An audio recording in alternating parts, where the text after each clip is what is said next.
आपका सबसे favourite food कौन सा है? ओके इट्स मतलब ये ऐसा क्वेश्चन है कि एक सर्टेन बहुत लंबी लिस्ट है हमारे पास। एग्जैक्टली मतलब पेशेंस आपका बोल गया। एग्जैक्टली हाँ बहुत बहुत कम समय में हो गया ये चीज़ बट अब कोलैबोरेशन की बात आती है अर्निंग्स की, तो अब तक आप अच्छा खासा एक बना रहे हो अर्निंग। अब यहाँ पे लोग बड़ा ध्यान से देखेंगे इस चीज़। तो ये कचौरी सब्जी तो मेन है, दही जलेबी भूख लगने लग जाएगी सब। बिल्कुल तो बनारस के पान है कुछ खास? बिल्कुल वो एक गाना ने अमित एक सैड पार्ट है, मैं बनारस तो गई थी। जब आप वेजिटेरियन है तो आपके ऑडियंस नॉनवेज कैसे आ गई? No it's not like that, मैं वेजिटेरियन हूँ but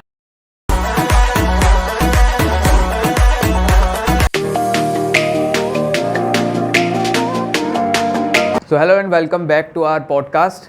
new episode, new guest, new theme, new topic. इस एपिसोड में हमने जो थीम रखा है वो इन्फ्लुएंसिंग से जो जुड़ा हुआ है, खासकर फूड ब्लॉगिंग से जुड़ा हुआ है। हम इन्फ्लुएंसर्स को बुलाते हैं, इन्फ्लुएंसर्स भी हमको बढ़ चढ़ के एक्सेप्ट करते हैं हमारे प्रपोजल, और हमको सपोर्ट करने के लिए वो हमारे एपिसोड में फीचर भी होते हैं, जो हम सब अप्रिशिएट बहुत करते हैं उस चीज़ का। तो आज भी हमारे साथ एक इन्फ्लुएंसर मौजूद हैं। उनके रील्स अगर आपने देख लिए ना, तो आपको कितना भी आपने ब्रेकफास्ट किया हो, लंच किया हो, आपको वापस से भूख लगने वाली है और मज़ा आ जाएगा। और ऐसी ऐसी डिशेज़ आप लोग सोचते हो कि आज क्या खाया जाए, कल क्या खाया जाए, परसों क्या खाया जाए, तो आपको पूरा आइडिया इनके रील से मिल जाएगा। इनका नाम है शिवानी और इनका इंस्टाग्राम पेज है फूडिस्तान। तो मैम प्लीज़ बताइए आपके पेज के। हाय आयुष, तो मेरा पेज है फूडिस्तान, जिसमें मैं cafe, restaurant and street food and even cooking से रिलेटेड कंटेंट अपने डालती हूँ। सो या आई लव फूड ब्लॉगिंग। मुझे फूड टेस्ट करना, एक्सप्लोर करना, इवन मुझे कुक करना और लोगों को खिलाना, ये सारी चीज़ें बहुत पसंद है। That's why I created this page. So या कब किया आपने start? Okay, so I started this page back in 2018.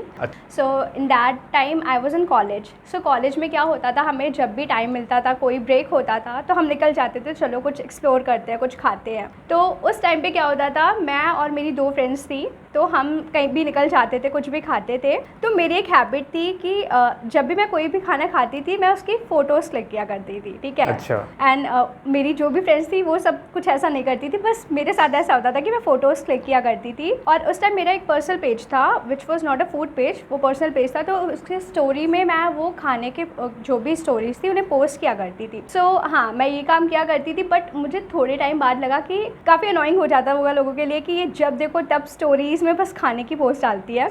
सो हाँ, तो ऐसा था। तो उस टाइम पे क्या था ना कि बहुत ही कम फूड ब्लॉगर्स थे प्रयागराज में। सो आई रिमेंबर दो ऐसे पेज थे फूड ब्लॉगिंग के। एक था फूडी पांडा करके थी एक ब्लॉगर, और एक थी सदा भूखी। ओके। हाँ, तो मैं उन लोगों दोनों फीमेल थे? हाँ, दोनों फीमेल थे। तो उन दोनों क्रिएटर्स को मैं फॉलो करती थी, और ऐसा कोई ऐसे ब्लॉगर थे नहीं। तो हाँ, मैं उनके पेजेस देखी, तो मैंने सोचा कि हाँ, ये फ़ोटोज़ डालती हैं एंड रिकमेंड करती हैं पेजेस को, प्लेसेस को। ये काम तो मैं भी करती हूँ, रेस्टोरेंट मैं भी गई हूँ, मेरे पास भी यहाँ की पिक्चर्स हैं। So why not to create my own food page, like जैसे ये लोग कर रहे हैं वैसे मैं भी करती हूँ। सो या this is how I started my food page. तो मैम फूड ब्लॉगिंग में कई सारे फूड ब्लॉगर्स हैं, अलग अलग तरीके से नई नई चीज़ें लेके आते हैं, कैमरा एंगल्स हों या फिर रिकॉर्ड करने का एक तरीका, क्वालिटी हो, या कोई डिस्क्रिप्शन इस तरीके का लिखता है कि वो अट्रैक्ट करता है। एग्जैक्टली। आपके पेज में, आपके रील्स में ऐसी क्या चीज़ खास है? ओके, सो सही बोला आपने, सबका अपना अपना तरीका होता है रील अपलोड करने का। सो मुझे क्या सही लगता है कि आप अगर कोई भी रील जो डाल रहे हो, उसमें आपकी एक फेस की प्रेजेंस ज़रूरी है, एक फेस वैल्यू आपकी है, एज़ वेल एज़ अगर आप उसमें वॉइस ओवर कर रहे हो तो वो ज़्यादा इम्पैक्टफुल होता है, क्योंकि लोग आपसे पर्सनली कनेक्ट कर पाते हैं अगर वो आपको आपकी वीडियो में देख रहे हैं, एज़ वेल एज़ आपकी आवाज़ सुन रहे हैं। और प्लस आप अगर वॉइस ओवर डाल रहे हो ना, तो आप चीज़ों को और अच्छे वे में एक्सप्रेस कर सकते हो। हर बार लोग जाके आपके कैप्शन नहीं रीड कर रहे होते हैं, तो आप जितने बेटर वे में उसमें वॉइस ओवर डाल सकते हो, अपना फेस शो कर सकते हो, इवन आप लाइव उसमें बोल सकते हो, आई थिंक वो ज़्यादा बेटर होता है। मैम फूड ब्लॉगिंग में आप इतने टाइम से हैं, एंगेजमेंट आपको बहुत अच्छा खासा मिल रहा है, लोगों में नोन तो अब आप हो गई होंगी। हाँ, मतलब एक कम्युनिटी बिल्ड हो गई है। इनिशियली मैं बहुत सारे लोगों को नहीं जानती थी, बहुत सारे क्या, इवन उस टाइम पे बहुत सारे लोग थे भी नहीं फूड ब्लॉगिंग में। आई रिमेंबर मैं अपने फर्स्ट फूड ब्लॉग में गई थी, वो एक्चुअली प्रयागराज का पहला फूड ब्लॉग था, ब्लॉगर्स मीट था, which was in pantry card करके एक कोई कैफ़े था, जो आई थिंक अब नहीं है। हाँ, तो वो 2018 और 19 में वो फर्स्ट फूड ब्लॉगर्स मीट हुआ था प्रयागराज का। तो जब मैं वहाँ पे गई, तो पहले तो मुझे नहीं पता था इतने ब्लॉगर हैं, बट उस समय मुझे पता चला हाँ, इस टाइप के, मतलब मेरे टाइप के और भी लोग हैं, मतलब जो जाके ऐसे रिव्यू लिखते हैं, कैफ़े विज़िट करते हैं। तो वहाँ पे जा कर के मैं और लोगों से मिली। तो हाँ, उसके बाद से फिर मिलना जुलना हुआ लोगों के साथ में काम किया। कई बार ब्लॉगर्स मीट में जाते तो लोग आते हैं, वहाँ से मिलना जुलना होता है, तो इस तरीके से एक कम्युनिटी तो बिल्ड हो गई। फूड ब्लॉगर इन्फ्लुएंसर होना, बीइंग एन इन्फ्लुएंसर, आपको फील कैसा होता है? मतलब सेलिब्रिटी जैसी फील आती है, रिस्पॉन्सिबली बड़ी फील आती है कि अरे यार अब मेरे को अच्छा कंटेंट लाना पड़ेगा, रिस्पॉन्सिबिलिटी आ गई? हाँ, एक रिस्पॉन्सिबिलिटी तो होती है। जैसे अगर आपके फॉलोअर्स बढ़ रहे हैं तो लोगों की एक एक्सपेक्टेशन हो जाती है। प्लस आपको ना, जैसे आप इंस्टाग्राम में हैं, एल्गोरिथम ऐसे वर्क करता है कि एक कंसिस्टेंसी बनी रहनी चाहिए। तो कभी कभार ऐसा भी होता है कि बहुत ही बिजी स्केड्यूल हो जाता है। एज मुझे अपनी जॉब भी देखनी रहती है, उसके साथ मुझे ब्लॉगिंग भी देखना रहता है। प्लस मेरे लिए एक थोड़ी सी प्रॉब्लम होती है कि मुझे ट्रैवल बहुत ज़्यादा करना रहता है, मतलब जहाँ मैं रहती हूँ टाउनशिप से लेके मेन सिटी में। तो हाँ, मतलब तो एक रिस्पॉन्सिबिलिटी नहीं, मतलब हाँ, थोड़ा सा कभी कभार हैक्टिक हो जाता है, बट द थिंग जब ट्रैफिक हो जाए। हाँ एग्जैक्टली, जब आप किसी चीज़ को एंजॉय करते हो ना, तो वो एंजॉयमेंट में चीज़ें होती हैं, तो इतना हैक्टिक नहीं होता है। सबसे इंटरेस्टिंग इंस्टाग्राम के पेजेस की अगर कोई अट्रैक्ट करती है तो वो होता है पेज का नाम, यूज़र नेम सबके अलग अलग हैं, किसी का कुछ है, किसी का कुछ है। आपने फूडिस्तान चुना, इसके पीछे क्या था? इसका कोई ऐसा रीज़न नहीं है। क्या है कि उस टाइम पे यंगिस्तान, जो उस टाइम पे एक ऐड आता था यंगिस्तान करके, ठीक है। सो हाँ, उसी से रिलेटेड फूड, मेरा फूड पेज था, तो ऑब्वियसली बात है कुछ फूड रिलेटेड होना चाहिए। सो वो यंगिस्तान, फूडिस्तान, उसी से चलता चलता मैंने रख लिया। प्रयागराज में आप ऑलमोस्ट सब जगह के टेस्ट आपने एक्सप्लोर किए होंगे। इतनी रील्स आपकी आ गई, लोगों को आपने इतने सारे फूड्स के बारे में बता दिया, स्नैक्स के बारे में बता दिया, कंप्लीट डाइट्स भी आपने बताई होंगी। तो आपको सबसे ज़्यादा मज़ा किस में आता है, स्नैक्स बताने में या डाइट्स बताने में? Snacks, like I love to explore street foods, ठीक है। मतलब कैफ़े एंड रेस्टोरेंट में आप जाओ तो ऑलमोस्ट हर कैफ़े रेस्टोरेंट में सेम टाइप का फूड मिलेगा, ठीक है। बट स्ट्रीट फूड ऐसे क्या है जिसमें काफ़ी यूनिक चीज़ें आप ट्राई कर सकते हो। जैसे अभी रिसेंटली मैंने एक अप्पे खाए, मतलब मुझे साउथ, हाँ एग्जैक्टली, मुझे साउथ इंडियन फूड बहुत ज़्यादा पसंद है। और अगर मुझे स्ट्रीट साइड इडली सांभर या अप्पे वगैरह चीज़ें मिल जाए तो मुझे तो मज़ा ही आ जाता है। तो हाँ, मुझे ये अप्पे खाने मिले, मतलब मैंने अभी रिसेंटली ट्राई किया। तो उन्होंने ना पनीर स्टफ्ड अप्पे थे, एंड वो पनीर के जो भी उसमें चंक्स थे वो काफ़ी स्पाइसी थे, प्लस उनकी चटनी भी काफ़ी स्पाइसी थी। तो वो चीज़ें मुझे बहुत पसंद आई। तो ओवरऑल मुझे स्ट्रीट फूड कवर करना ज़्यादा पसंद है। आपका सबसे फेवरेट फूड कौन सा है? ओके, इट्स मतलब ये ऐसा क्वेश्चन है कि एक सर्टेन, बहुत लंबी लिस्ट है हमारे पास। Exactly, and it totally depends कि उस समय मेरा मूड क्या है खाने का, लाइक किस समय किस चीज़ की क्रेविंग हो जाए, ठीक है। ऑल सीजन, मतलब ये फूड तो यार सारे सीजन में चलेगा। ऐसा है तो I love South Indian food, like give me idli sambar for dinner, lunch and breakfast, I can have that. Prayagraj में मिलता है अच्छा ये? प्रयागराज में मिलता है, मतलब इडली सांबर स्ट्रीट साइड तो मुझे एज सच कोई अच्छा नहीं दिखा। बट हाँ, रेस्टोरेंट्स में मैंने ट्राई किया है। मैंने संकल्प का एक कॉकटेल इडली खाया था। अच्छा। मतलब हाँ, वो काफ़ी अच्छा था, वो इडली मुझे काफ़ी पसंद आई। इसके अलावा सागर रत्ना का भी साउथ इंडियन मुझे काफ़ी पसंद है। प्रयागराज की खासियत में अगर बात करी जाए तो कौन सा फूड ऐसा है जो प्रयागराज की जान है? ठीक है, यहाँ का दम आलू, खस्ता दम आलू, samosa and chhola samosa, and सबसे टॉप पे कचौरी एंड सब्जियाँ। मैम, फूड ब्लॉगर में आप प्रयागराज में इतने टाइम से हैं, तो आपको इंस्पिरेशन मिली? जैसे आपने बताया कि आप फ़ोटोज़ अपलोड करते थे तो आपको इंस्पिरेशन मिली, आइडल्स में भी आपने बताया। अब कुछ लोग जो आपको पॉडकास्ट से देख रहे हैं और जो बनना चाह रहे हैं फूड ब्लॉगर, या फिर उनके पास आइडियाज़ हैं, अब वो आपके टिप्स को एज अ आइडियल आपको भी मानते, तो आप उनको क्या टिप्स दोगे? Okay, see, if you want to start this, just start. बिल्कुल मत सोचो कि कैसा होगा, कोई रिस्पॉन्स आएगा कि नहीं, और फॉलोअर्स बढ़ेंगे कि नहीं, क्योंकि अगर आपने एक बार स्टार्ट कर दिया ना, देन आप कभी पीछे मुड़ के नहीं देखोगे, ठीक है। आप ऑब्वियसली बात है, जो स्टार्टिंग के आपके पोस्ट रहेंगे, स्टार्टिंग के रील रहेंगे, वो इतने परफेक्ट नहीं रहेंगे, but time to time improvement होगा। वो हर फील्ड की बात है। आपकी कम्युनिकेशन इम्प्रूव होगी, इससे आप बहुत ही अपनी कम्युनिटी में बहुत सारे ऐसे लोगों से मिलोगे जिसके साथ वर्क करके आप कुछ बहुत अच्छी नई चीज़ें सीख सकते हो। तो yes, if you want to do it, just do it. साथ ही साथ करते करते आपको आइडियाज़ आएंगे, आपको पता चलेगा किस वे में शूट करना है, किन लोगों से कांटेक्ट करना है। तो हाँ, आप स्टार्ट करना चाहते हो तो जस्ट डू इट। हर किसी की नज़रों में इन्फ्लुएंसिंग और इन्फ्लुएंसर का मतलब अलग अलग है, कोई कुछ समझता है, कोई कुछ समझता है। आपकी नज़रों में इन्फ्लुएंसिंग का मतलब क्या है? क्या होता है एक influencer? Okay, see, influencing is like, अगर आप कोई चीज़ शोकेस कर रहे हो, कोई चीज़ कर रहे हो, and if you have the capability to influence the other person, like yes they are, हमारे साथ भी कई बार ऐसे होता है that we are just scrolling our Instagram and we just saw some dress, some person wearing some kind of dress and we, मतलब बहुत ही कैप्टिवेटिंग लगता है, yes I want this dress. Even मेरे साथ भी कई बार होता है that I saw some fashion blogger और someone wearing certain kind of dress and मैं तुरंत जाके मिंत्रा पे सर्च करती हूँ वो dress. So in that way influencing yes works. Like अगर फूड इन्फ्लुएंसिंग की बात करें तो वो तो आई थिंक बहुत इम्पैक्टफुल है, क्योंकि खाना ऐसी चीज़ है ना कि अगर इंसान क्रेव करता है उस चीज़ का तो उसे बस चाहिए वो चीज़।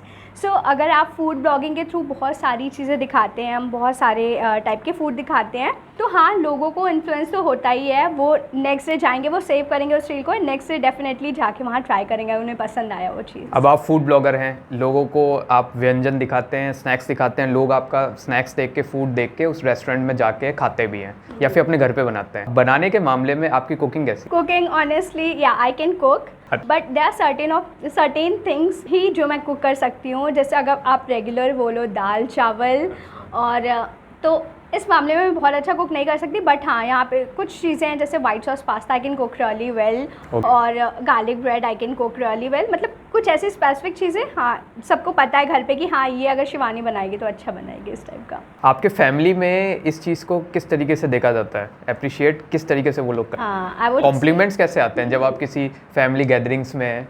बिल्कुल, पहली बात तो मेरी फैमिली काफ़ी सपोर्टिव है इस चीज़ को लेके। इनिशियल डेज में क्या था, जब 2018 में मैंने स्टार्ट किया था तो तब तो एकदम स्लो जा रही थी चीज़ें, बट 2019 में कुछ दिनों के लिए मैंने इंस्टाग्राम छोड़ दिया था। Like I deactivated my ID just because I was in college and मुझे कहीं ना कहीं लग रहा था कि थोड़ी सी चीज़ें हैक्टिक हो रही हैं। लाइक हाँ मतलब उस समय क्या था ना कि कोई इसका मुझे एक तरह से बेनिफिट नहीं आ रहा था। Although I was enjoying things like eating and posting. Benefit यानी financially? No, not financially, like कोई ग्रोथ नहीं दिख रही थी। हाँ तो मुझे क्या लगा कि अगर मैं टाइम लगा रही हूँ कुछ तो एटलीस्ट उस टाइम पे ग्रो, मतलब। और कितना टाइम हो गया था उस टाइम आपको करते? मैंने 2018 के एंड में लाइक दिसंबर में स्टार्ट किया था। हाँ मतलब इन द सेंस मुझे थोड़ा सा ये टाइम कंज्यूमिंग लगा, और मुझे ये लगा ना कि अगर मैं कर रही हूँ एटलीस्ट कुछ नहीं तो एटलीस्ट फॉलोअर्स तो इंक्रीज होने चाहिए, मतलब पेशेंस आपका बोल गया था। एग्जैक्टली हाँ बहुत कम समय में हो गया ये चीज़, बट हाँ और उसमें थोड़ा बहुत मतलब फैमिली को भी लगता था कि क्यों इसमें इतना टाइम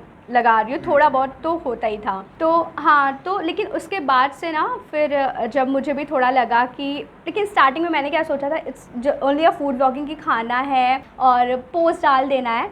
बट उसके बाद से जब मुझे थोड़ा बहुत फाइनेंशियली चीज़ें इसमें दिखी कि हाँ कुछ अर्निंग की पॉसिबिलिटी हैं, प्लस खाने को भी अच्छी अच्छी चीज़ें मिल रही हैं, तो मुझे थोड़ा सा मज़ा आना स्टार्ट हुआ। अब 3-4 चीज़ें आपने इसमें बोल दी। अब उसकी पहली चीज़ तो ये है कि आपने बात करी कि पेशेंस आपका टूटा।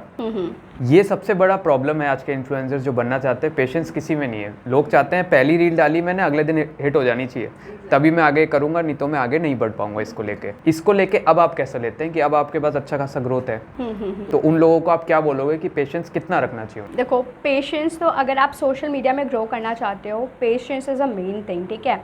देखो इंस्टाग्राम का एल्गोरिथम क्या है, वो कभी किसी भी टाइम इंस्टेंट में आपके रील्स को बूस्ट करेगा, ठीक है, और कभी कभार आपकी रीच बहुत ख़राब जाएगी। मेरे साथ भी कई बार हुआ है कि बिल्कुल फॉलोअर्स बढ़ ही नहीं रहे हैं, लिटरली एकदम सैचुरेटेड हो गए हैं, बिल्कुल नहीं बढ़ रहे हैं। और कभी कभी ऐसा आता है ना कि बस इंस्टाग्राम खोला तो हाँ ऑल्दो बहुत सारे फॉलोअर्स नहीं है मेरे, बट एकदम इंस्टाग्राम खोला तो नोटिफिकेशन हाँ अच्छा आज इतने फॉलोअर्स बढ़ते जा रहे हैं। तो इट टोटली डिपेंड्स कि आप कितना परसिस्टेंट रह रहे हो। गिव अप नहीं करना है, कंसिस्टेंसी के साथ में पोस्ट करो, एक ना एक टाइम बाद कभी ना कभी कोई ना कोई वायरल होगी पोस्ट, उससे फॉलोअर्स आएंगे, प्लस अगर एक बार फॉलोअर्स बढ़े, बूस्ट मिला तो आपका कॉन्फिडेंस तो बूस्ट होगा। हाँ ये जो आपने बात बोली फॉलोअर्स की, इसमें लोगों को बड़ा कन्फ्यूजन होता है कि यार मेरे फॉलोअर्स नहीं बढ़ रहे पर मेरा रीच बढ़ता जा रहा है। हाँ एग्जैक्ट। और कई सारे लोग तो इंस्टाग्राम के कुछ इन्फ्लुएंसर ऐसे भी हैं जिनका रीच 10-10, 15-15 लाख है पर उनके फॉलोअर्स सिर्फ 8,000 या 7,000 ही है। एग्जैक्ट। तो उसको आप कैसे लेते हो कि फॉलोअर्स ज़्यादा इंपॉर्टेंट करता है किसी पेज का या फिर रीच?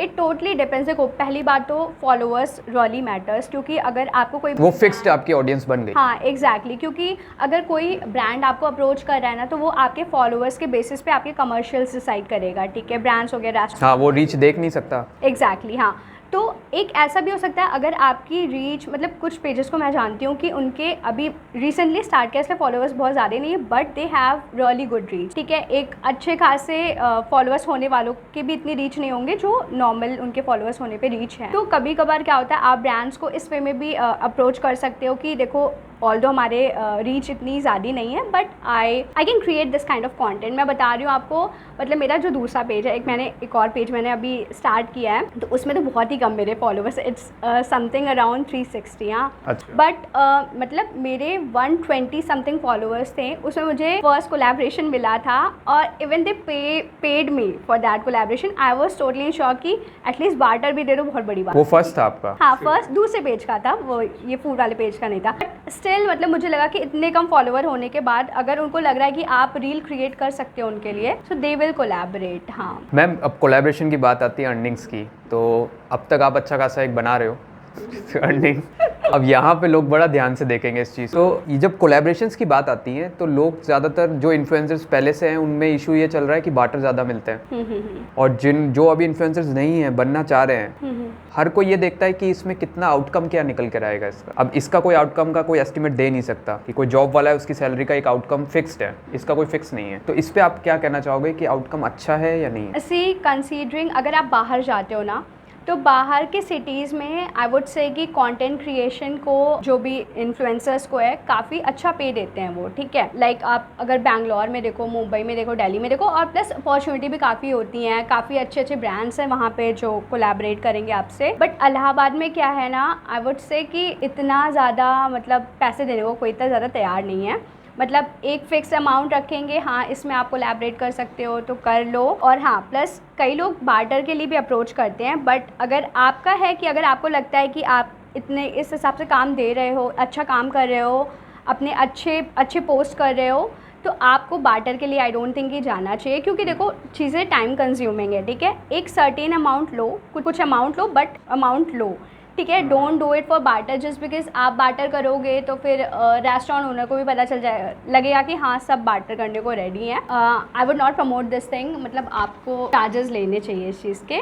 और मतलब बहुत ज़्यादा देखो अर्निंग नहीं है, to be honest. I would say कि अगर आप इसको पार्ट टाइम साथ में किसी अपने जॉब के साथ या किसी साथ मतलब साथ में साइड इनकम के लिए करते हो, देन इट्स गुड। और हाँ, अगर आप बहुत डेडिकेटेड होके इसको अपना मेन करियर बनाना चाहते हो तो थोड़ा टाइम टेकिंग हो सकता है, थोड़ा कंसिस्टेंट होना पड़ सकता है। तो मैं तो यही कहूँगी, बट मैं प्रेफर करूँगी इसे साइड बाय साइड करने के लिए, मैं फुल टाइम नहीं। आसान भाषा में अगर बात की जाए तो आपकी जो ऑडियंस है वो खाऊ ऑडियंस है या फिर सिर्फ एंटरटेनिंग वाली ऑडियंस? वाकई में वो देखकर खाने के लिए नहीं, एक्चुअली जाती है। देखो सबसे ज़्यादा खुशी कब होती है ना, जब तुमने कोई चीज़ पोस्ट की and people in messages texting you that I tried this food. मतलब बहुत कई बार क्या होता है ना कि बहुत सारे लोग जो दूसरे सिटी क्या, जैसे हमारे इलाहाबाद की काफ़ी सारी यंग जनरेशन है जो बाहर जॉब के लिए या स्टडीज़ के लिए चली जाती है, एंड देन जब वेकेशन होते हैं, हॉलीडेज़ पे वो आते हैं, and then they scroll and they search for some place जहाँ वो जाके अपने फ्रेंड्स के साथ हैंग आउट कर सके, ट्राई कर सके न्यू कैफ़ेज़। तो जब वो लोग वो ट्राई करते हैं, फिर आके मैसेजेस में बोलते हैं कि हाँ हम आए हैं इलाहाबाद में, हमने ये ट्राई किया, आपका बहुत मतलब काफ़ी रिकमेंडेशन काफ़ी अच्छा था, तो बहुत अच्छी मतलब खुशी होती है ये जान के कि हाँ लोग हमारे रिकमेंडेड प्लेसेस पे जा रहे हैं, रिव्यूज़ दे रहे हैं। इंडिया के बाहर का हो या इंडिया के किसी और सिटी का हो, अगर वो प्रयागराज जाए तो आप उसको क्या सजेस्ट करोगे आपके एक्सपीरियंस के हिसाब से कि उसको ये taste? Okay, so I would say कि यहाँ के स्ट्रीट फूड ट्राई करो। स्ट्रीट फूड में चाट, यहाँ की चाट, टमाटर चाट एंड पानी पूरी, देन खस्ता दम आलू, और यहाँ की कचौरी सब्ज़ी तो मेन है, दही जलेबी। भूख लगने लग जाएगी सब। बिल्कुल। तो ये सब। अब मैम हमारा आते हैं हम सेकंड पार्ट की तरफ, जहाँ पे हम इंस्टाग्राम पे लाइव आते हैं, ऑडियंस हमको कमेंट्स करती है, अपने अपने सजेशंस बताती है कि जो वो जानना चाहते हैं। अब इतने सारे सवाल आते हैं, सारे सवाल नहीं पूछ सकते, टाइम बहुत कम पड़ जाएगा, तो हम उनको जोड़ कर 3 टॉपिक्स बना लेते हैं, उन 3 पे 2-2 हम सवाल ले लेते हैं। तो उसके ऊपर मैं बात करता हूँ मैं आपसे, ये कंप्लीट पब्लिक के ही सवाल हैं और इस पर आपकी राय चाहिए होगी।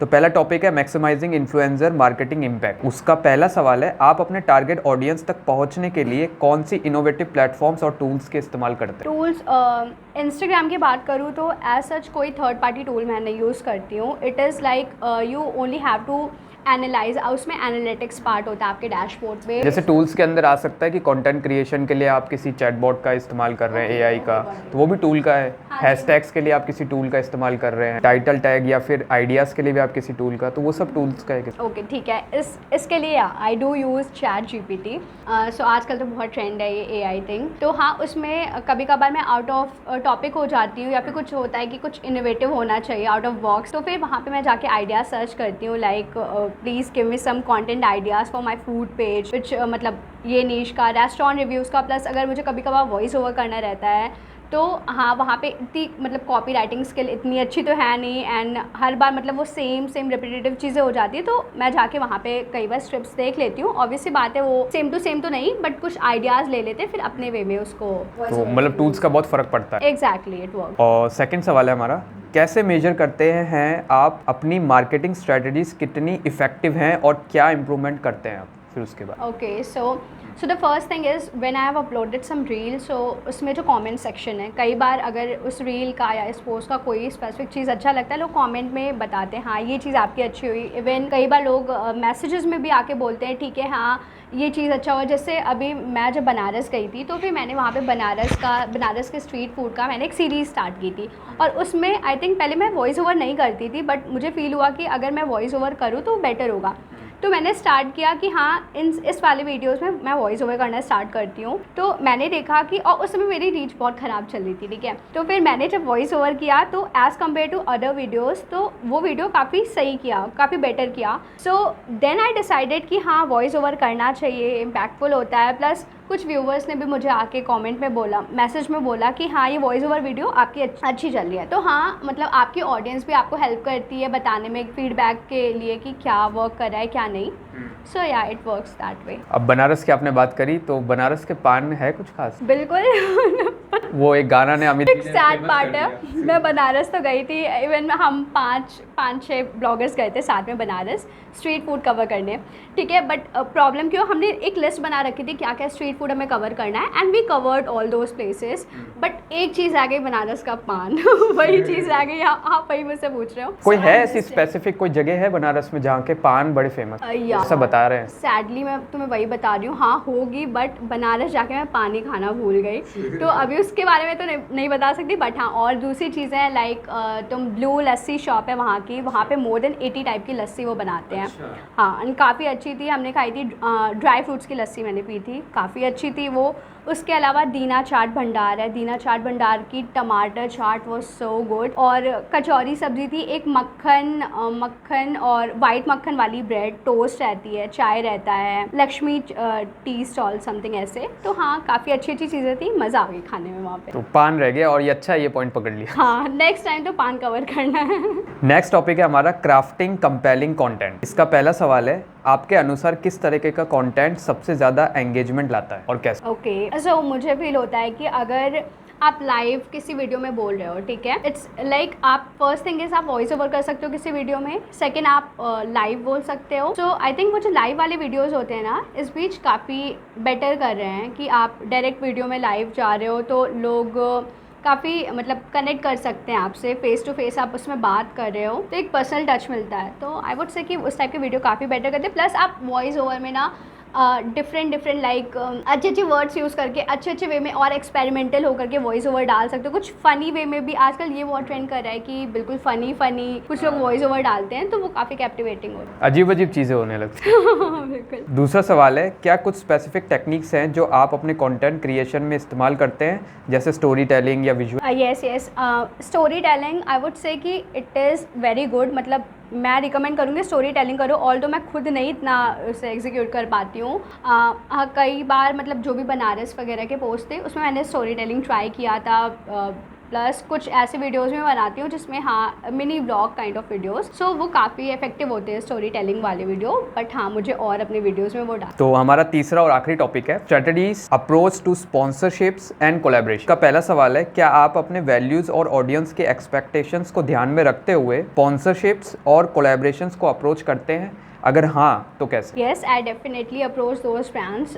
जैसे मान लीजिए फॉर एग्जांपल, मैं कुछ लोगों को अगर ये सवाल समझ नहीं आया तो इसका मतलब ये है कि जैसे आपकी ऑडियंस है स्नैक्स वाली और आप उनको नॉनवेज, जो नॉनवेज नहीं खाते उनको आप नॉनवेज कंटेंट बना रही हैं, तो वो ऑडियंस को ध्यान में रखते हुए अब वो स्पॉन्सरशिप है आप, तो मतलब इस तरीके का सवाल है ये। Okay, so yes, recently I got a collaboration request from a brand, from a restaurant, and they told me कि मतलब एक मोमो का ब्रांच था, तो उन्होंने कहा कि हाँ ये प्रमोशन करना है बट नॉनवेज पार्ट भी शो करना है, हमारा वेज नॉनवेज दोनों ही कवर करना है। तो मैं आपकी ऑडियंस दोनों है, वेज नॉनवेज? वेज नॉनवेज दोनों है, बट द थिंग इज मैं वेजिटेरियन हूँ, अच्छा। So just because I am a vegetarian so I don't want to promote तो नॉनवेज। जब आप वेजिटेरियन है तो आपकी ऑडियंस नॉनवेज कैसे आ गई? No it's not like that, मैं वेजिटेरियन हूँ बट मैं कंटेंट तो वेज के भी डालती हूँ, जो मेरी ऑडियंस है वो तो वेज नॉनवेज दोनों खाती है ना। अच्छा। तो ऐसा नहीं कि वो नॉन वेजिटेरियन है तो कभी वेज खाएगी ही नहीं। पर आपके कंटेंट में कोई नॉनवेज नहीं हाँ, अगर मैं खाती नहीं तो मैं प्रमोट भी नहीं करती उस चीज़ को। हाँ, तो फिर मैंने उनको ऐसे मना कर दिया। तो हमारा दूसरा सवाल है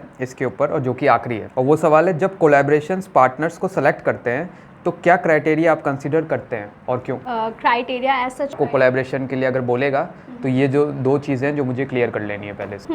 एग्जैक्टली, फर्स्ट ऑफ ऑल आपको उनसे क्या डिलीवरेबल्स दे वांट वो चीज़ क्लियर होनी चाहिए। इट्स नॉट लाइक कि वो एक बार बुला रहे हैं तो उनको आपको बोल रहे हैं कि नहीं आप हफ्ते में 2 पोस्ट डाल दो या फिर मंथ में 2 पोस्ट डाल दो। इट्स लाइक अगर आप एक बार का डिलीवरेबल्स बता दो कि हाँ मैं एक बार विजिट कर रही हूँ तो 1 रील जाएगी, 2 to 3 स्टोरीज जाएगी, ये सब चीज़ें क्लियर करना है। एंड देन जो चार्जेस होते हैं, ठीक है। एंड कई बार आई वुड नॉट से कि सबके साथ होता है, कई बार ऐसा भी होता है कि वो आपसे काम करा देते हैं बट जो पैसे देने की बारी आती है दे डिनाई, ठीक है, और दे becomes non responsive, these kind of things happens. So better होगा कि अच्छा, मतलब पहले से बात हो रखी है उसके बाद भी डिनाई करते हैं? Exactly, sometimes this happens. और मतलब मैंने कई दूसरे ब्लॉगर्स के मुँह से भी सुना है ये चीज़ हुई है। मैं ये नहीं कह रही सबको ही ऐसा करते हैं, 1-2 लोग तो ऐसा कर देते हैं।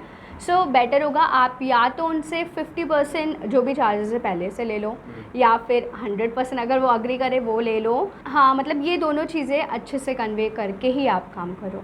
अच्छा, पोस्ट प्रोडक्शन के बाद आपको 50% और देते हैं? हाँ, या फिर टोटल पेमेंट जब देते हैं? वैसे जबकि ये होना नहीं चाहिए, क्योंकि इन्फ्लुएंसिंग का जो मीडिया है, जो ये इंडस्ट्री एक तरीके से बन गई है, ये डायरेक्ट जो आम पब्लिक है उसको उसके चीज़ें ही बताती है और उन्हीं से जुड़ी हुई भी है। जो कॉर्पोरेट मीडियाज़ हैं वो सब तो पता ही है कि एक नैरेटिव के साथ चल रहे हैं आजकल, बट इन्फ्लुएंसिंग ऐसी चीज़ है जो आपके दिल से दिल जुड़ी हुई है एकदम, जबकि इसमें पैसा देने में किसी को इतना इशू होना नहीं चाहिए, पर इशू लोग कुछ करते। तो हमारे पब्लिक Q&A सेशन के बाद आपसे कुछ और बातें जानने की कोशिश करते हैं। प्रयागराज के बाहर आपने फूड ब्लॉगिंग कोई चीज़ फीचर किया अपने पेज पे? हाँ किया है, मैं बैंगलोर गई थी अपने सिस्टर के यहाँ। I stayed there for like one month और वहाँ मैंने काफ़ी फूड जॉइंट्स कवर किए हैं। इसके अलावा मुंबई में कवर किया है। हाँ, ये 2 प्लेस है जहाँ मैंने। आप इंस्टाग्राम पे आपका पेज है, आप इंस्टाग्राम से हट के यूट्यूब पे आने की आपने कभी सोचा? एक्चुअली मैंने पता है यूट्यूब में मैंने चैनल क्रिएट किया है और वहाँ पे मेरे कुछ एक्टिव है अभी? नहीं एक्टिव, वही मैं स्टोरी बता रही हूँ। कुछ 600 सब्सक्राइबर हैं मेरे। और मतलब बीच में ऐसा एक टाइम आया था कि उस टाइम मैं बहुत एक्साइटेड थी कि अब यूट्यूब को ग्रो करना है अच्छे से, तो मैं थोड़े दिन के लिए कंसिस्टेंट रही। फिर मैंने वीडियोस डाले, वीडियोस मतलब पहले से थोड़ा सा बेटर कर भी रही थी, बट फिर वही हुआ कि मैंने छोड़ दिया। मे बी इन फ्यूचर मैं कंटिन्यू करूँ, कोशिश करूँगी, देखो क्या होता है आगे। फ्यूचर को लेके आप क्या आपके प्लान्स हैं? अभी तक कुछ आपने सोचा हुआ है कि इन्फ्लुएंसिंग को लेके मुझे कहाँ तक जाना है? हाँ, एक्चुअली मतलब मैं तो कंटिन्यू करना चाहती हूँ ये, बट हाँ मैं मतलब सिर्फ ये चीज़ नहीं करना चाहूँगी, मैं अपने जॉब के साथ साथ इस चीज़ को कंटिन्यू करना चाहूँगी। इट्स लाइक मतलब ये काम करने में मुझे मज़ा आती है, तो अगर मैं चाह रही हूँ कि अगर मैं वो 9 to 5 काम करके फ्रस्ट्रेट हो चुकी हूँ तो मैं एटलीस्ट कुछ ऐसा करूँ जिससे एक्चुअल में मुझे मज़ा आ रही हो। So that's why I would want to continue this thing. और प्लस मतलब फूड पेज के साथ साथ मैं दूसरा जो मेरा पेज है उससे भी ग्रो करने की कोशिश करूँगी, क्योंकि मुझे उस टाइप के कंटेंट बनाना भी, मतलब उसमें मैं रिव्यू हो गया, फैशन, मेकअप, इस टाइप के वीडियोस मुझे बनाना पसंद है, तो उससे भी मैं कंटेंट। एक फिल्मी सवाल, फिल्मी है आप? फिल्मी का मतलब ये नहीं है कि आप के अंदर पूरा फिल्म्स का कंटेंट भरा हुआ है, आपका चलने से लेके बात करने तक सब फिल्मों से इंस्पायर्ड है, ऐसा नहीं। फिल्मी मतलब फिल्म्स देखना पसंद? फिल्म देखना नहीं, मुझे इतना ज़्यादा नहीं पसंद है। मतलब मेरे साथ क्या है ना, मैं 3 घंटे बैठ के कोई मूवी में टाइम नहीं दे सकती। हाँ मतलब कुछ ऐसी बहुत ही अच्छी मूवी आई है जो कि हाँ जिस वो जॉनरा मुझे पसंद। हम चेंज कर सकते हैं फिल्म्स की जगह, हम डालते हैं OTT platform. No no no not series वगैरह कोई? I am the only one जिसने आज तक नेटफ्लिक्स का सब्सक्रिप्शन नहीं लिया होगा। कोई सीरीज नहीं देखी अब? नहीं, मैंने अपने बलेरमो कौन है आपको नहीं पता? नहीं, मैंने 13 रीजंस वाई देखे थे, ठीक है। और मैंने एक बर्ड करके था, एक और कोई सीरीज थी। मनी हाइस्ट देखी आपने? नहीं मतलब मैं वही कह रही हूँ, मतलब 2-3 ही ऐसी सीरीज होंगी जिसको मैंने एक्चुअल में फिनिश किया हो, बट ऐसे मूवीज एंड ये इन सब प्लेटफॉर्म से इतना इंटरेस्ट नहीं मेरा। उसका कोई रीजन? एंटरटेन कैसे करती हैं आप अपने आप को? यूट्यूब वीडियोस मुझे देखना सॉन्ग्स वगैरह? हाँ, सॉन्ग्स मुझे पसंद है, प्लस जो भी टाइम है एडिटिंग करने में, प्लस रील स्क्रॉल करने में, इन्हीं सब में चला जाता है। कोई खास सिंगर जो आपको सॉन्ग आप सुनते हो तो आपको अच्छा फील होता सिंगर अरिजीत के सॉन्ग मुझे पसंद है। सबके पसंद है। अरिजीत के उनसे बड़ा डाउन टू अर्थ कोई नहीं है अभी तक, ऐसा दिखा रहे हैं। हाँ, उनके सॉन्ग मुझे क्रिकेट वगैरह, स्पोर्ट्स? नो कोई नहीं। नहीं, इनका थोड़ा अलग है पूरा, तो तुम भी थोड़ा चेंज हो जाओ। तो अब आते हैं हमारे रैपिड फायर राउंड पे। तो मैम, रैपिड फायर का बड़ा क्लियर फॉर्मेट है कि मैं आपसे 2 ऑप्शंस दूंगा या फिर एक सवाल के 2 ऑप्शंस दूंगा। दोनों सही लगे या दोनों आपको गलत लगे तो आप स्किप भी कर सकते हो, या दोनों में से एक को चुन भी। फॉर्मेट में नहीं है। तो रैपिड फायर ये है मेरा, कॉफी और टी? कॉफी। बीच वेकेशन, माउंटेन? माउंटेन। कैट्स और डॉग्स? डॉग्स। कौन से डॉग? मतलब लैब्राडोर। लैब्राडोर, मतलब वो वाले नहीं। रीडिंग फिक्शन और non fiction? Fiction. Early bird या नाइट काउल? अब हो गई हूँ मैं नाइट आउल, पहले अर्ली बर्ड थी। हाँ। पिज्जा और पास्ता? पास्ता। आपको एक सवाल मैं पूछ रहा हूँ, ये लास्ट हमारा रैपिड फायर का है। सवाल ये है, ये कंप्लीट आपका ओपिनियन हो सकता है तो कोई इसमें इशू नहीं है। सवाल ये है कि आपको एक डील मिलती है इन्फ्लुएंसिंग से रिलेटेड, ठीक है। एक तरफ आपको कुछ रुपए दिए जाते हैं, रुपए की कोई लिमिट नहीं है, रुपए दे दिए आपको, और एक तरफ आपको दिया जा रहा है 1 लाख फॉलोवर्स, जेन्युइन फॉलो, ठीक है। तो आप किसको प्रेफर करेंगे? तुमने मनी का अमाउंट नहीं बताया। एक चेक, यही तो सस्पेंस है। चेक का कोई अमाउंट नहीं है, ब्लैंक चेक है, और एक तरफ आपको एंगेजमेंट मिल रहा है 1 लाख फॉलोवर्स का। अब आप बताओ किसको चूज करोगे? बट वो जेन्युइन नहीं है ना, मतलब I have not gain those, आप मुझे दे नहीं, आप गेन कर लिए है, ऐसा आपको पावर मिल गया है कि आपको गेन मिल जाए। हाँ, आप गेन करोगे वो 1 lakh followers. I will go for that 1 lakh followers. क्या रीजन है? इस तरफ इतना पैसा है कि आप उस पैसे को एडवर्टाइजिंग में यूज करके इससे ज्यादा बना सकते बट स्पेसिफाई करो, लाइक कितना अमाउंट है? मे बी वो लिमिट, अनलिमिटेड लिमिट नहीं है कोई। या तो ऑब्वियस ही बात है, मतलब पैसे के लिए जाऊंगी मतलब। उसका और इसका रीजन आपको, मतलब आपने किस तरीके से दिया? ऐसी मुझे क्या लग रहा है ना, वो जो 1 लाख के फॉलोअर्स की आप बात कर रहे हो, आई कैन ग्रो दैट, ठीक है। जैसे 1 से अभी जितने हैं उतने हुए, ठीक है, इवेंचुअली वो हो जाएंगे ग्रो कर करके। बट मे बी वो जो आप पैसे मुझे दे रहे हो, वो मैं उससे ऐसा कुछ कर लूँ जो मेरे ब्लॉगिंग के लिए भी काफ़ी बेनिफिशियल हो, मेरे पर्सनल के लिए भी, पर्सनली मेरे लिए बेनिफिशियल हो। और वो फॉलोअर्स वाली चीज़ें तो यार काम तो उसी के लिए कर रहे हैं, वो तो ये बहुत ही फेयर जवाब मिला और बहुत सेटिस्फाइंग है। मजाक अलग चीज़ है, पर सीरियसली आपने बहुत सही बात बोली कि आपको कॉन्फिडेंस है और आपको अच्छा ग्रोथ मिल रहा है, तो आपको पता है 1 लाख फॉलोवर्स तो मैं आज नहीं तो कल मेरे को मिलने ही है। बट ये वाली जो डील है फाइनेंशियली, इसकी तरफ चुनना ज़्यादा बेटर है। तो ये डिप्लोमेटिक बिल्कुल नहीं था, ये एकदम सही जवाब था। अब मैम आपसे एक चीज़ जाननी थी कि ये जो फॉलोवर्स का गेम चल रहा है, एक तो है वाइट हैट जो आप लोग हो ऑर्गेनिक, और एक है ब्लैक हैट सर्विसेज जहाँ पे फेक फॉलोवर्स मिलते हैं, फेक लाइक्स मिलते हैं, फेक व्यूज़, फेक कमेंट्स, सब कुछ फेक है उनका। अब वहाँ एक वो इंडस्ट्री भी एक ग्रो कर रही है, उनको भी कोलैबोरेशंस मिलते हैं, ब्रांड कोलैबोरेशन सब मिलता है। आप एक आदमी को देखिए जिसका एक कंपनी है, एक ब्रांड है, क्लोथिंग ब्रांड है। अब वो 2 लोगों को बुलाता है, एक शिवानी को बुलाता है और एक मिस्टर एक्स को बुलाता है। अब मिस्टर एक्स जो है उसके फॉलोवर 1 लाख है, पूरा फेक है उसका पेज, पर वो जो ब्रांड है को ये देखना नहीं आता, स्टैटिस्टिक्स, इनसाइट्स, ये सब कुछ देखना नहीं आता उसे। तो अब वो शिवानी को ना देते हुए मिस्टर एक्स को दे देता है, जो कि आपसे आधे से आधे रुपए ले रहा है। इस चीज़ को आप कैसे लेते हो कि क्या मार्केट में ऐसा हो रहा है कि फेक फॉलोवर्स वाले आप लोगों की कोलैबोरेशंस को टेक ओवर कर रहे हैं थोड़ा थोड़ा? यार देखो, पहले तो आप बताइए इस इंडस्ट्री को आप जानते हैं या नहीं जानते? हाँ मैं जानती हूँ, इवन मेरे पास डीएम आते हैं कि आपको इतने पैसे देने पे इतने फॉलोअर्स मिल जाएंगे। अच्छा। ये एग्जैक्टली आता है। इवन मेरे साथ क्या हुआ था कुछ दिनों पहले, मतलब मेरे फॉलोअर्स बढ़ते जा रहे थे और वो जो लोग फॉलो कर रहे थे ना, वो अजीब से ही नाम के, मतलब फिर मैं जाके उनकी प्रोफाइल देख रही थी तो फॉलोइंग में केवल एक बंदी, मतलब सिर्फ मुझे फॉलो कर रहा है और एकदम न्यू प्रोफाइल है। तो मुझे मतलब बहुत सस्पिशियस लगा, ऐसा क्या, मुझे ख़राब भी लगा कि ऐसे आप मतलब ये एक तरह से फेक फॉलोअर्स हुए। तो मैं जाके अभी कल ही मैंने 13-14 ऐसे फॉलोअर्स को मैंने डिलीट किया। मुझे लेकिन एक्चुअली मुझे नहीं पता वो ऐसा क्यों हो रहा है, कोई ऐसे क्यों करेगा, बट हाँ ऐसी चीज़ होती है। मतलब मैसेजेस भी आते हैं कि इतने में आपको इतने फॉलोअर्स मिल जाएंगे, बट वो बिल्कुल भी इफेक्टिव नहीं है, क्योंकि वो एक टाइम पे ना इंस्टाग्राम डिटेक्ट कर लेगा और पूरी की पूरी इंगेजमेंट आपकी ख़राब कर देगा वो। सो बेटर है इन सारी एक्टिविटी में ना ही इन्वॉल्व हो। और रही बात, ऐसा देखो हो रहा है एक्चुअल में, कई ऐसे लोग हैं जिनके पास फेक फॉलोअर्स हैं, बट हाँ कुछ जो भी ब्रांड्स होते हैं वो यही देखते हैं कि फॉलोअर्स कितने हैं, तो उनके बिहाफ पे वो कोलैबोरेट कर लेते हैं। बट हाँ जेन्युइन फॉलोअर्स है तो उसका कुछ अलग ही इम्पैक्ट है as compare to fake followers के। पर इस तरीके के जो लोग हैं जो ऐसी इन लोगों ने एक तरीके का हैक निकाला हुआ है इस चीज़ को टेक ओवर करने का, हर चीज़ का हैक है, मैं मानता हूँ ऐसी कोई चीज़ जिसका हैक नहीं है, निकालने वाला होना चाहिए। तो ये जो लोग कर रहे हैं फेक मार्केट का, आपको इनसे कभी भी ऐसा लग रहा है कि ये लोग बहुत जल्दी इम्पैक्ट कर जाएंगे इस इंडस्ट्री पे, हावी होने लगेंगे?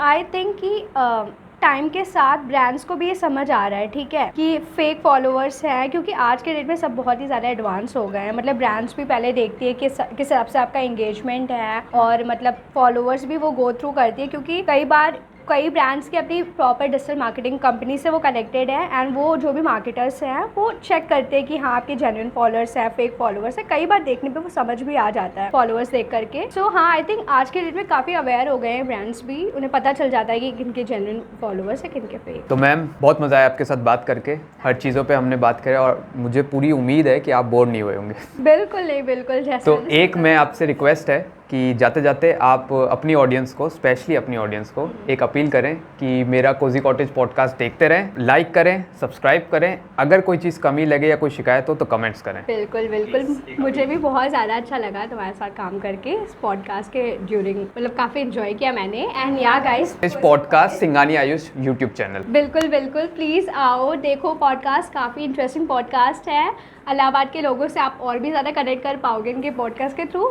सो या do subscribe and watch their videos. Subscribe करो, इनको लाने में बहुत टाइम लगा है, बहुत मैसेजेस किए हैं तब जाके इनको यहाँ पे लेके आए हैं, इमोशनल ब्लैकमेल किया बहुत। बिल्कुल। तो thank you ma'am. Thank you.